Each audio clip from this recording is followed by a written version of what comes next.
ஒரு நிமிஷம் கார்த்தி ஒரு நிமிஷம். அவங்க கேட்டுட்டு இருக்காங்க, அது பதில் சொல்லி முடியட்டும். அப்புறம் நீங்க கேளுங்க, மைக் வாங்கிட்டு கேளுங்க. கொஞ்சம் வெயிட் பண்ணுங்க கார்த்தி. இல்ல அவங்க கேட்டுட்டு இருக்காங்க. இல்ல ஒரு நிமிஷம், அவங்க மைக்கில் கேளுங்க. உங்களை கேட்க வேணாம்னு சொல்ல. ஒரு நிமிஷம் பாலா, கேட்க வேணாம்னு சொல்லல. அவங்க வந்து வீடியோ ரெக்கார்ட் பண்ணுன்றாங்க. அதுக்கு தான் மைக் ஒருத்தர் கொடுத்தது. பந்திக்கு முந்திக்கணும், நீங்க தான் ஃபர்ஸ்ட் மைக் வாங்குனீங்க. இப்போ மைக் அவங்க கேட்க போறாங்க. அவங்க கேட்டு முடிச்சு கேட்க போறாங்க. உங்களுக்கு ஒரு நிமிஷம். அப்ப மைக் கேளுங்க, மைக் வாங்கிட்டு கேளுங்க. அப்ப மைக் வாங்கிட்டு கேளுங்க. நீங்க என்ன கேளுங்க, அவங்களுக்கு கேட்க கூடாது, என்ன கேட்கணும். நீங்க என்ன கேளுங்க, மைக் என்ன கேளுங்க, நான் கொடுக்குறேன் உங்களுக்கு. கேளுங்க. இல்ல கேளுங்க, கேட்க வேணாம்னு சொல்லவே இல்லையே. கேட்க வேணாம்னு சொல்லவே இல்லையே. மைக்க வாங்கிட்டு கேளுங்கன்ற அவ்வளவுதான். 31 வருஷமா உங்களோட சேர்ந்து பத்திரிகையாளனா இருக்கேன்.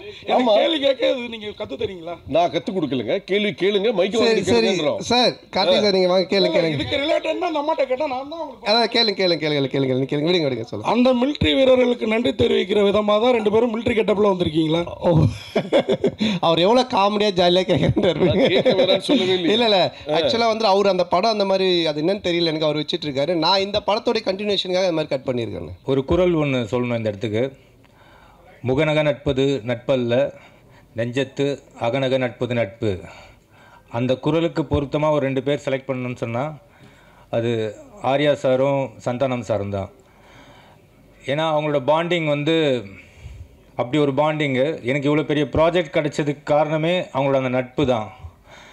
அப்போ நான் சந்தானம் சார்கிட்ட சொன்னேன், எனக்கு இவ்வளோ பெரிய ஆப்பர்ச்சுனிட்டி கொடுத்துருக்கீங்க முதலாளி, நான் கண்டிப்பாக இதை பயங்கர ஹார்ட் ஒர்க் பண்ணி இந்த படத்தை சக்ஸஸ் பண்ணி அந்த சக்ஸஸ் மீட்டில் உங்கள் 2 பேருக்கு ஒரு செலவு வைப்பேன் அப்படின்னு சொன்னேன். படமும் நான் கேட்ட மாதிரி எல்லாமே ப்ரொடக்ஷன் லெவலில் ஆர்யா சார் கொடுத்தாங்க. படம் நல்ல பெரிய பெரிய லொக்கேஷனு, க்ரூஸ் அது இதுன்னு போச்சு. ஷூட்டிங் நல்லபடியாக முடித்தோம். போஸ்ட் ப்ரொடக்ஷன் ஆரம்பிச்சுது. அது வரைக்கும் எனக்கு நண்பேண்டான் தான் குரல் கேட்டுட்டு இருந்தது.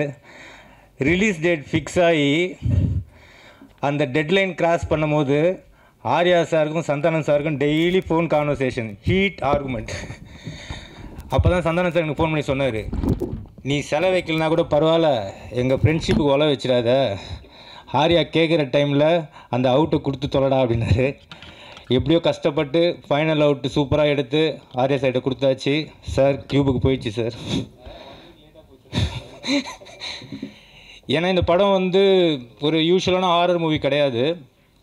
இதுக்குள்ளே ஒரு ஃபேண்டஸியான ஒரு வேர்ல்டு இருக்குது. இதோட போஸ்ட் ப்ரொடக்ஷன் ஒர்க் ரொம்ப tough.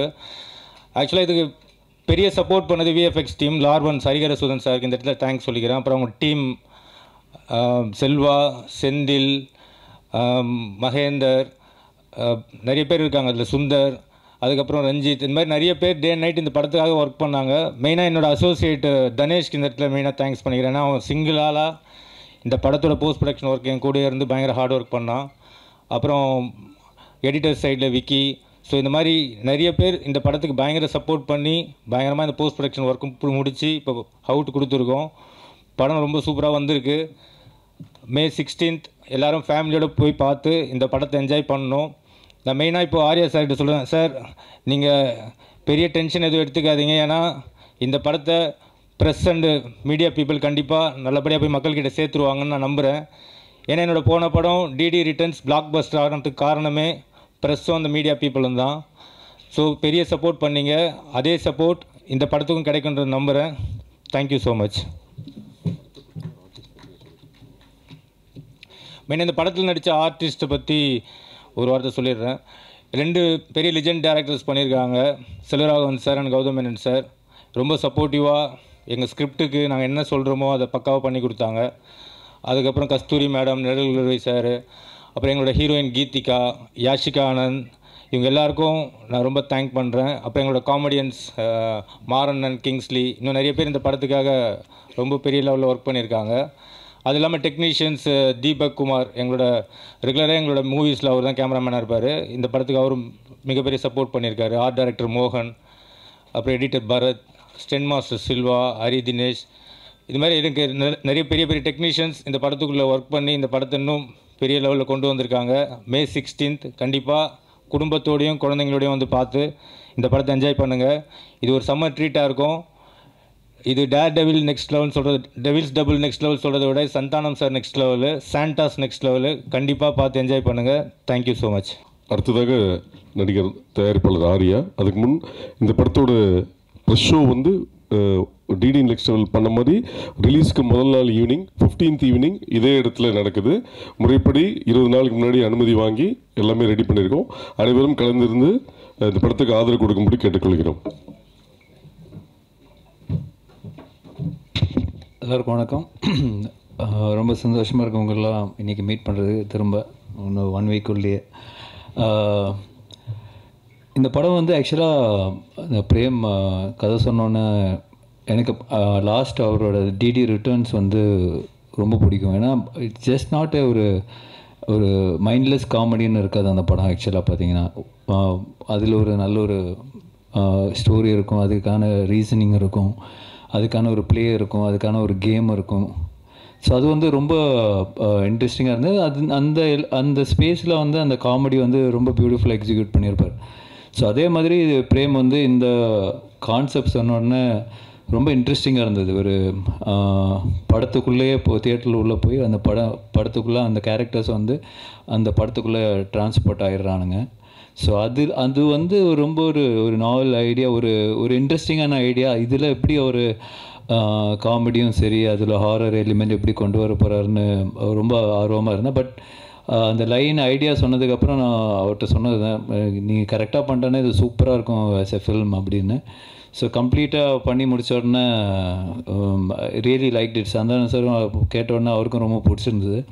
So that's why beyond budget எல்லாமே வந்து அதெல்லாம் பார்க்காம இந்த படம் எடுத்தால், இந்த குவாலிட்டியில் எடுத்தால், இந்த லொக்கேஷன்ஸ் எல்லாம் யூஸ் பண்ணி எடுத்தால் மட்டும்தான் இதோட 100% ஒரு எக்ஸ்பீரியன்ஸ் பண்ண முடியும்னு அப்பயே முடிவு பண்ணிட்டோம். ஸோ கண்டிப்பாக சந்தானம் சாரோட அவரோட சப்போர்ட் இல்லாமல் இது பண்ணியிருக்க முடியாது.